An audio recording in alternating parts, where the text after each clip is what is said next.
함께 신앙 고백하겠습니다. 전능하사 천지를 만드신 하나님 아버지를 내가 믿사오며 그 외아들 우리 주 예수 그리스도를 믿사오니 이는 성령으로 잉태하사 동정녀 마리아에게 나시고 본디오 빌라도에게 고난을 받으사 십자가에 못 박혀 죽으시고 장사한 지 사흘 만에 죽은 자 가운데서 다시 살아나시며 하늘에 오르사 전능하신 하나님 우편에 앉아 계시다가 저리로서 산자와 죽은 자를 심판하러 오시리라. 성령을 믿사오며 거룩한 공회와 성도가 서로 교통하는 것과 죄를 사하여 주시는 것과 몸이 다시 사는 것과 영원히 사는 것을 믿사옵나이다. 아멘. 함께 찬송가 459장 찬송하시겠습니다.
함께 하나님 말씀 보시겠습니다. 마태복음 14장 28절에서 33절까지의 말씀입니다.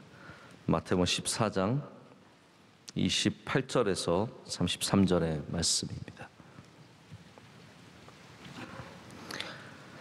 앉아서 교독하신 후에 33절은 다 함께 읽겠습니다. 베드로가 대답하여 이르되 주여 만일 주님이시거든 나를 명하사 물 위로 오라 하소서 하니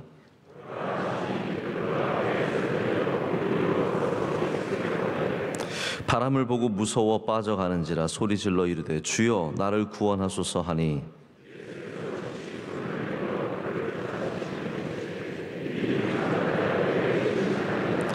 배에 함께 오름에 바람이 그치는지라 배에 있는 사람들이 예수께 절하며 이르되 진실로 하나님의 아들이소이다 하더라. 아멘. 오늘 물에 빠진 이유라는 제목으로 하나님의 말씀 전하도록 하겠습니다. 오늘 말씀은 베드로가 물에서 걷다가 물 위에서 걷다가 물에 빠진 이야기입니다. 결과적으로는 베드로가 물에 빠졌지만 먼저는 우리가 기억할 것이 베드로가 믿음으로 걸었다는 거죠. 믿음으로 걸었는데 예수님 말씀하시듯이 믿음이 적어서 믿음이 작기 때문에 물에 빠지게 됩니다. 베드로는 처음에 물에 걸을 때 예수님이라면 예수님께서는 나를 물 위에 걷게 하실 수 있다라는 믿음을 갖고 있었습니다. 다 그런 믿음을 갖는 건 아닙니다.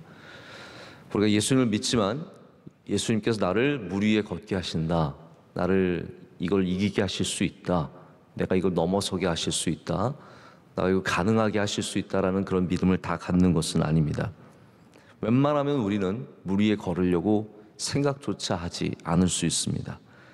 근데 왜 베드로는 물 위에 걸으려고 했을까요? 물 위에 걷는 게 어떠한 느낌인지 한번 느껴보고 싶어서, 남들 안 해본 것 좀 해보고 싶어서. 베드로는 아시겠지만 약간의 영웅 심리가 있습니다. 좀 평소에도 그런 끼가 있습니다. 예수님께서 잡히실 때 칼을 꺼내서 말고의 귀를 잘랐던 사람이고, 신앙 고백도 가장 먼저 한 사람이고, 여러모로 남들보다 조금 더 앞서가는 모습들, 조금 더 급한 모습들이 있습니다. 하지만 우리는 베드로가 그냥 영웅 심리로 물 위에 한번 걸어보고자 이렇게 물 위로 걷게 해달라고 요청하진 않았을 거란 짐작을 할 수 있습니다. 왜 그러면 베드로가 물 위를 걷기를 원했을까요? 제 생각엔 이렇습니다. 베드로는 예수님처럼 하고 싶었습니다. 베드로는 예수님을 따라가길 원했고, 예수님이 하시는 것을 하길 원했고, 예수님의 발걸음을 쫓기 원했기 때문에 가장 예수님을 닮기 원했던 사람이 베드로였기 때문에 물에 걷기를 요청했고, 예수님은 그 자리로 베드로를 불러주셨습니다. 오라라는 거죠. 오라. 그러나 베드로는 결국 물에 빠져버렸고 예수님은 그를 다시 건져주십니다. 그리고 이제 의미심장한 말씀인데 31절에 믿음이 작은 자여 왜 의심하였느냐라고 말씀을 하십니다. 자, 이게 어떤 상황이겠습니까? 처음에는 큰 믿음으로 시작했는데 풍랑을 겪고 그리고 어려운 상황을 만나면서 믿음이 작아졌다는 겁니다. 이게 오늘 본문의 가장 중요한 지점입니다. 큰 믿음이 작은 믿음이 될 수 있느냐? 그렇다라는 거죠. 우리는 작은 믿음이 큰 믿음이 되는 것은 많이 봤지만, 이렇게 큰 믿음을 갖고 발걸음을 시작했지만 우리의 삶 속에 많은 풍랑들과 의심의 환경들과 어려운 일들을 겪으면서 우리의 믿음이 작아질 수 있다는 겁니다. 예수님께서 가신 그 길을 나도 걸을 수 있겠다라는 큰 믿음으로, 주님 저도 걷겠습니다, 주님 가신 길 저도 따라가겠습니다 라고 덤벼들지만 풍랑이 있는 그 물결 위에서 우리는 믿음을 잃어버리고 그 물에 빠져버리고 맙니다.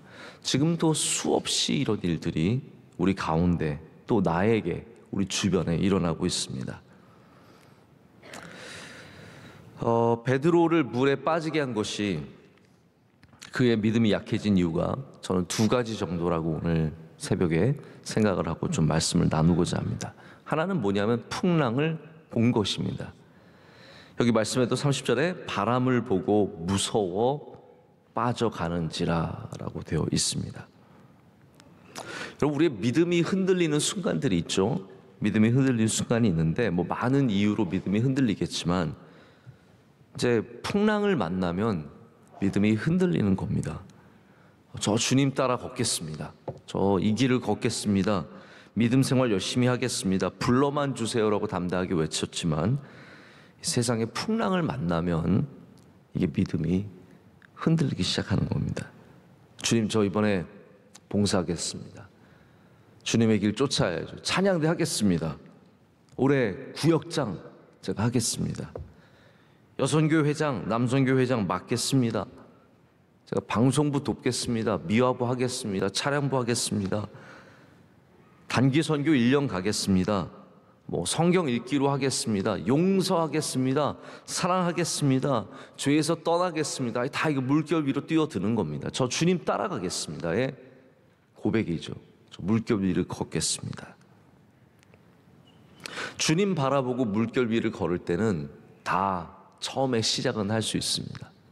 주님이 오라라고 하셔서 주님 거신 길 나도 걸어갈 수 있습니다. 담대하게 물결 위를 뛰어들지만 여러분, 물결은 밖에서 보는 것과 안에서 만나는 것이 전혀 다른 것이죠. 밖에서 볼 때는 나도 할 수 있을 것 같고 주님만 있으면 난 다 할 수 있을 것 같은 그런 용기가 있지만 막상 물결을 만나서 느끼고 경험하다 보면 이것이 우리를 참 어렵게 하는 겁니다. 사실 여러분, 모든 게 현실은 다 다릅니다. 밖에서 보는 것과 현실은 굉장히 다릅니다. 와, 저거 왜 못해? 여러분, 운동 스포츠 게임을 보십시오. 축구 선수가 저거 왜 놓쳐?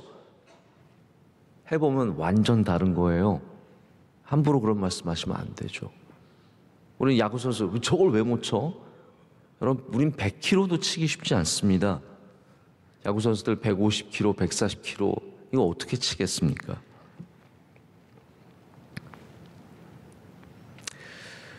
저는 이제 탁구를 가끔 치다 보면 제가 폼이 되게 좋은 줄 알아요. 그래서 이렇게 잘 칠 수가 있을까? 이렇게 멋있게 드라이브를 걸 수 있을까?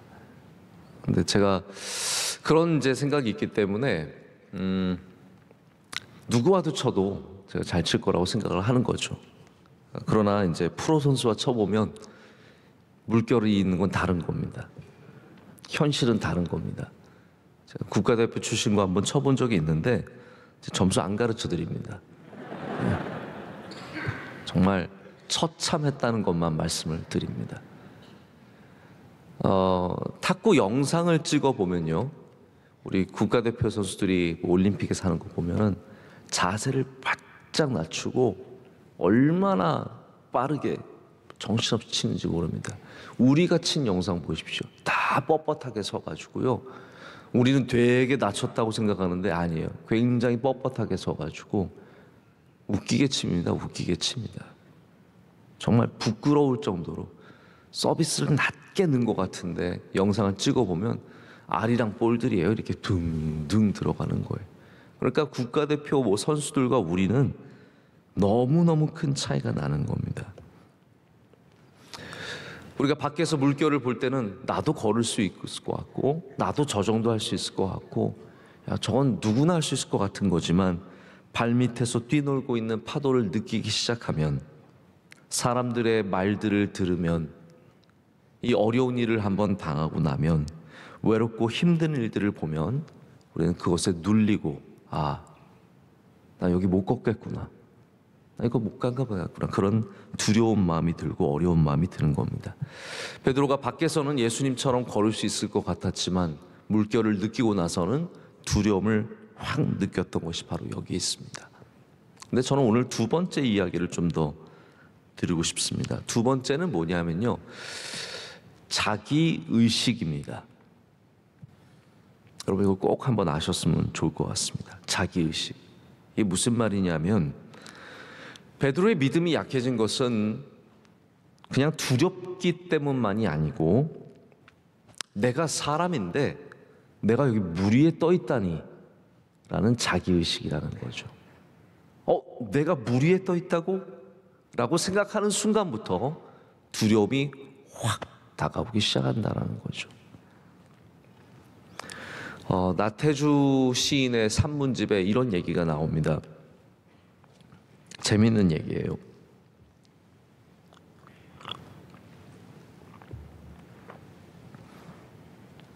어떤 아주 예쁜 여자분이 계시는데, 이분은 예쁘기만 한 게 아니에요.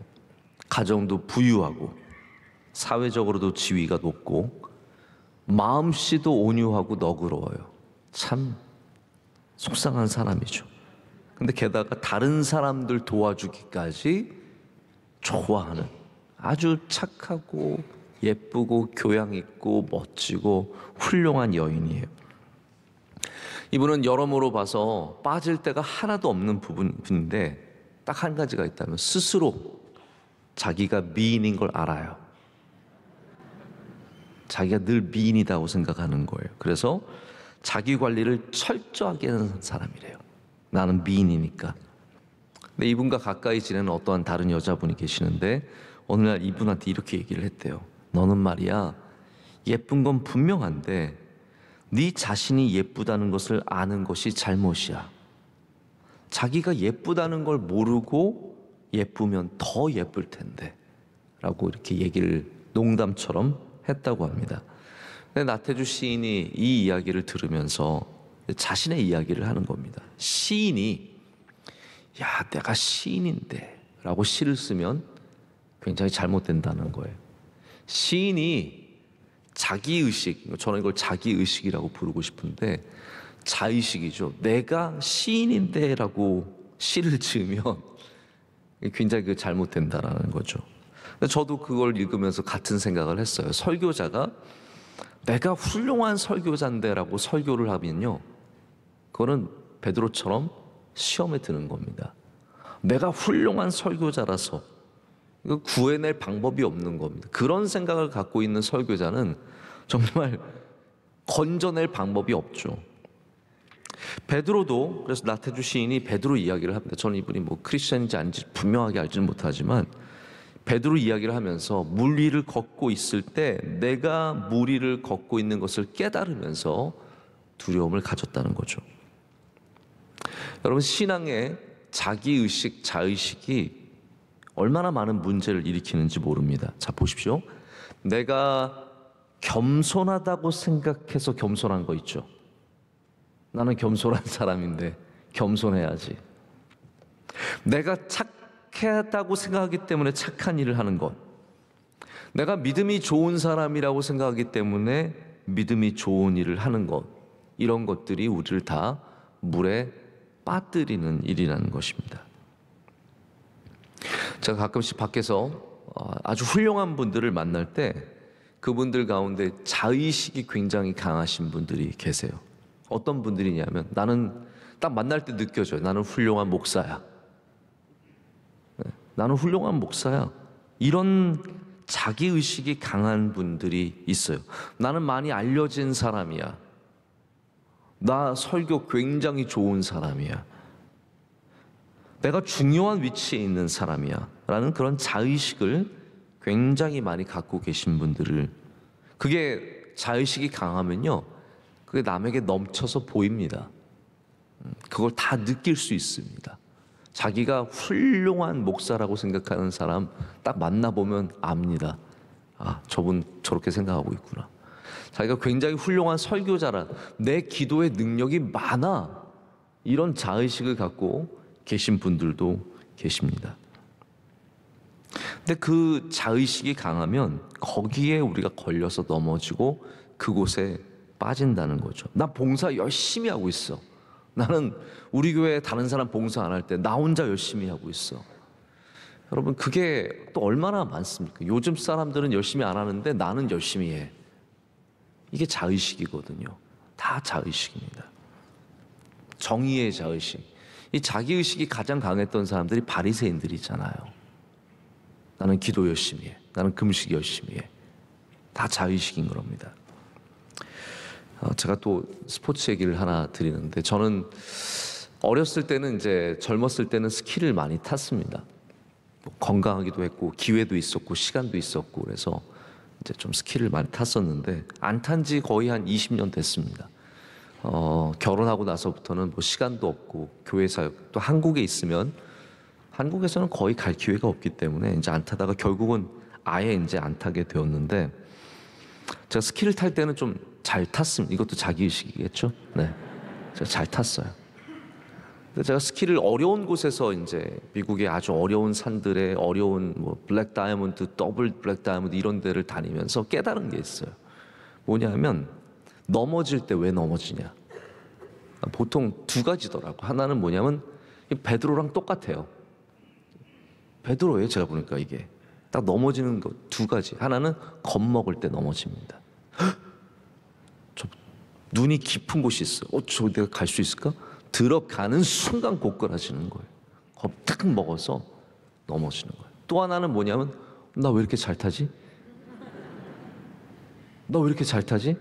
하는 순간 딱 넘어요. 그래서 제가 그거를 대학교 때 깨달은 것 같아요. 깨달으면서 진짜 스키를 탈 때는 그냥 즐기면서 타는 것이지 겁먹고 잘 타고 이거 하다가는 계속 넘어지는 것을 경험을 하게 된 거죠. 자기의식입니다. 제일 좋은 건 뭐냐면요, 있는 겁니다. 내가 잘하고 있는 걸 생각하면 안 돼요. 내가 지금 내가 오늘 설교 잘하고 있는데 그거 물에 빠지는 겁니다. 내가 목회 잘하고 있는데 물에 빠지는 겁니다. 그래도 내가 기도 다른 사람보다 열심히 하고 내가 잘하고 있지? 물에 빠지는 겁니다. 제일 웃긴 게 뭐냐면요, 내가 겸손한 사람인데, 나 겸손한데, 남들보다 겸손한데, 이 자의식이 우리로 시험에 들게 합니다. 주님께 순종할 때 나는 정말 순종 열심히 하는구나, 이거 아니라는 거죠. 여러분, 만약에 다 이런 경험은, 이 정도 경험은 있으실 거예요. 교회에 왔는데 마침 저기에 쓰레기가 떨어져 있는 거예요. 그래서 다른 사람 다 지나가는데 내가 쓰레기를 주우면서 난 정말 괜찮은 사람이야. 난 정말 그래도 성전을 사랑하고, 내가 성전을 아끼고, 남들보다 도덕적이고, 남들보다 선행을 잘하고, 남들보다 이런 일들을 잘하는, 나는 괜찮은 사람이야. 제가 요건 봐드릴게요. 요 정도는 봐드릴게요. 우리가 쓰레기 주우면서 나는 괜찮은 사람이야 정도는 생각할 수 있습니다. 그러나 내가 주님을 따라가고 있고, 내가 겸손한 사람이고, 내가 우리 교회에서 제일 열심히 일하는 사람이고, 남들 수고 안 할 때 나는 수고하는 사람이란 이런 자의식이 강하면 다 물에 빠지게 되어 있습니다. 잊어야 합니다. 그냥 주님만 따라가면 되는 겁니다. 자, 말씀을 맺습니다. 우리가 믿음으로 주님 가신 이 길을, 물결 위든 십자가 위든 그 길을 우리가 따라가려고 한다면 영원히 잊지 말아야 할 것이 있습니다. 오늘 말씀 마지막에 예수님께서 물에 빠져가는 베드로를 손을 내밀어 건져주십니다. 할렐루야. 무슨 말씀입니까? 우리가 우리의 능력으로 물 위에 설 수 없습니다. 주님 손 잡아야 설 수 있습니다. 베드로는 애초에 처음부터 예수님 손 잡고 있어야 합니다. 예수님 손 잡고 있었어야 안 빠지는데 자기 힘으로, 자기 믿음으로, 자기 능력으로 다 이거를 감당하려고 하니까 결국은 두렵고 또 자기가 서 있다는 그 마음에 넘어지게 됩니다. 우리는 처음부터 우리를 부르신, 오라 하신 주님의 손을 붙잡아야 할 줄로 믿습니다. 우리의 눈을 풍랑이 아니라, 사람들이 아니라, 세상이 아니라, 언론들과 말하는 사람들과 주변의 사람들과 또 때로는 나를 보고 박수 쳐주는 사람, 나 겸손하다고 인정해주는 사람, 나 훌륭하다고 옆에서 막 부추기는 사람들, 그 사람들 보지 말고 주님을 바라볼 때 우리는 물결 위를 걸어가게 되고 물에 빠지지 않고 시험 들지 않고 끝까지 믿음 가운데 승리하는 주의 백성들 될 줄로 믿습니다. 기도하시겠습니다.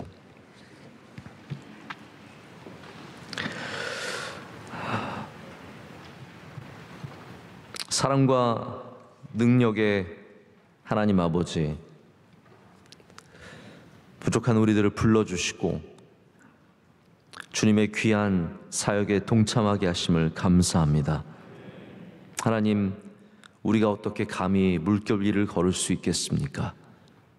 그러나 주님은 우리를 불러주셨고 우리로 주님 가까이 머물게 하셨습니다. 다시 믿음을 갖고 주님 손 붙잡고 주님 바라보며 이 길을 걷게 하여 주시옵소서. 두려움이 없어지게 하여 주시옵소서. 건강의 두려움, 가정의 두려움, 일의 두려움, 관계의 두려움, 넘어질까의 두려움 다 잊게 하시고 주님 손 붙잡게 하여 주시옵소서. 우리 교만한 모든 자의식들을 내려놓게 하여 주시옵소서. 주님 앞에서 교만해지지 않게 하시고 나의 잘함과 나의 멋짐과 나의 거룩함을 다 내려놓고 오직 주님 바라보며 겸손하게 주님을 쫓아가게 하여 주시옵소서. 우리 교회에 참 귀한 분들이 많이 있습니다. 남모르게 열심히 봉사하고 눈물 흘리며 기도하며 예배를 사모하며 순수한 마음으로 주님을 따르는 많은 분들이 있습니다. 주님, 넘어지지 않도록 붙잡아 주시옵소서. 끝까지 믿음으로 승리하게 하여 주시옵소서. 이 나라 민족을 주님 지켜 보호하여 주시옵소서. 대한민국이 많이 교만해졌습니다. 우리나라가 문화가 훌륭하다고, 세계에 좀 알려졌다고, 돈 좀 벌었다고 많이 교만해졌습니다. 넘어지지 않게 하여 주시고 다시 예수님 잘 믿는 나라 되게 하여 주시옵소서. 하나님, 우리 명성교회 위에 주의 긍휼을 베풀어 주시옵소서. 주님 사랑하는 교회, 가장 주님 앞에 낮은 교회가 되어서 높아지기보다 더 주님 손 붙잡게 하여 주시옵소서. 하나님, 우리 교회 주신 선교의 사명을 감당하게 하여 주시옵고 모든 예배가 온전히 회복되게 하여 주시오며 열심을 내게 하여 주시오며 우리 주님만 바라보고 승리하는 교회 될 줄로 믿습니다. 한국교회에 소망을 주시옵고 젊은 세대를 다시 주님 가까이 불러 주시옵소서. 이 모든 것을 주님께 감사함으로 아뢰고 우리 사랑하시는 예수님의 이름으로 기도드립니다. 아멘. 하늘에 계신 우리 아버지여, 이름이 거룩히 여김을 받으시오며 나라의 마옵시며 뜻이 하늘에서 이루어진 것 같이 땅에서도 이루어지이다. 오늘날 우리에게 일용할 양식을 주옵시고 우리가 우리에게 죄 지은 자를 사하여 준 것 같이 우리의 죄를 사하여 주옵시고 우리를 시험에 들게 하지 마옵시고 다만 악에서 구하옵소서. 대개 나라와 권세와 영광이 아버지께 영원히 싸움나이다. 아멘.